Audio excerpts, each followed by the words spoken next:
Okay, today, which is what, November 6th, 2020, I wanted to talk about a lesson from Trump. Uh, Not so much things that he taught us directly, but things that we learned uh, from his first term in office as President of the United States. And the most basic thing that we either learned or came to understand more clearly is that people have different worldviews. That would be maybe Newt Gingrich's way of putting it. Scott Adams, who's been very helpful to me in understanding Trump, would talk about two movies. And I think Jordan Peterson would talk about maybe different maps of meaning. But it's very clear that that two people can be looking at the same situation and have completely different interpretations of that. And then say those two people that are, as they become aware that there are two interpretations, they have different interpretations of that phenomenon. One, excuse me, one interpretation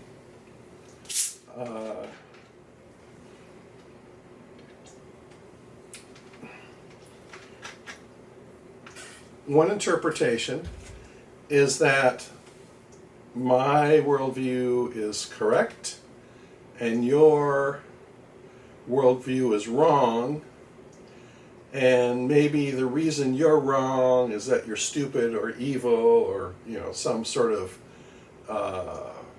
dismissive way of viewing the fact that there are views that differ from one's own. And another way of looking at that is to understand that reality is far more complex than the human brain can comprehend. And so we have to simplify in order to be able to manage our worlds. And there are different ways of simplifying with it. And even though two different simplifications may contradict each other, that doesn't mean that one is wrong and and the other is right. It could be both are right to an extent, and it's not always clear that you can put one over the other. And then hopefully if you understand that, you have a little humility about your own worldview. I mean, this is my worldview, but somebody else could look at the world in the same way and be equally right, even though I may not want to, coordinate my activities with that other person. It doesn't mean that they don't have some sort of way to go forward, which also works. So I wanted to fit this in with sort of the topic of the channel, which is cognitive evolution, and we take sort of a modified Piagetian approach to cognitive evolution. And in our approach, there are these stages, which are both developmental stages and evolutionary stages in human cognition. They're first the sensory motor stages that go on from birth to maybe a year and to toddler age, and then what Piaget called the pre-operational stage, but we would probably define it more. That's defining the stage negatively, and more positively we'll just say it's the intuitive stage, that you have an intuitive understanding, or you're acquiring an intuitive understanding of the world, but it isn't necessarily evaluated against any kind of test of correctness. That's early childhood. Middle childhood is the concrete operation stage in Piaget's terms, and I would just say the operation stage. And in that case, your intuitions may be conflicting, so you have to find some way to coordinate them.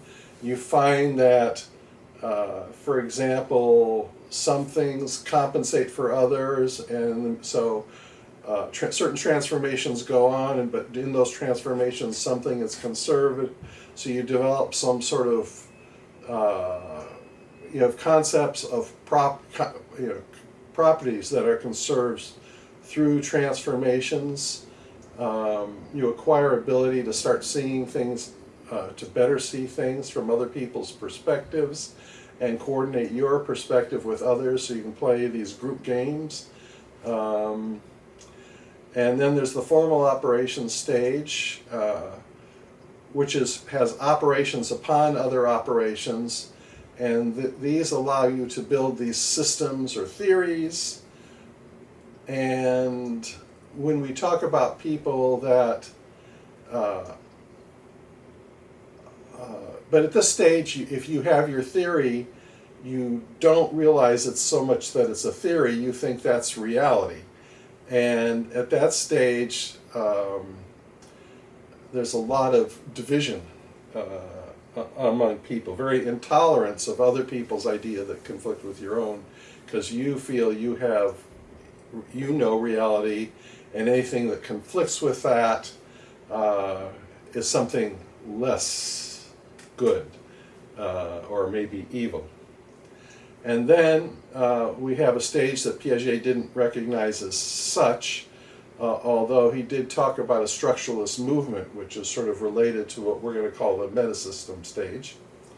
There might someday be a better word for it, but because we're still in it, it's hard to get a really good perspective on it. And that's the one where you start considering the relationship among systems. And once you start doing that, you start to realize that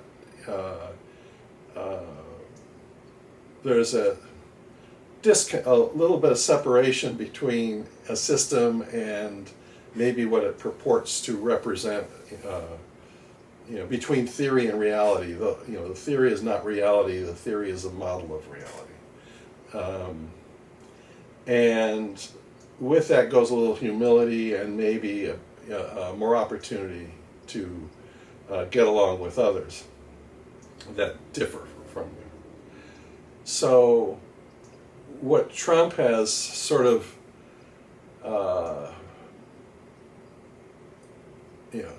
Trump's presidency has brought to us are views of, Trump supporters and Trump haters, and just everything that one group says just seems like a lie. There's fake news. All news that doesn't support your framework or your worldview is fake. And I think if you check most people's minds, nobody's lying or intentionally being fake, or maybe some people are. But for the most part, even people that are not lying and not trying to deceive, still their view of things is going to be labeled fake by the other side. I think sort of awareness that works both ways would be a good way to begin bridging a divide between the two different sides. So that's all for today. Thank you very much. Bye.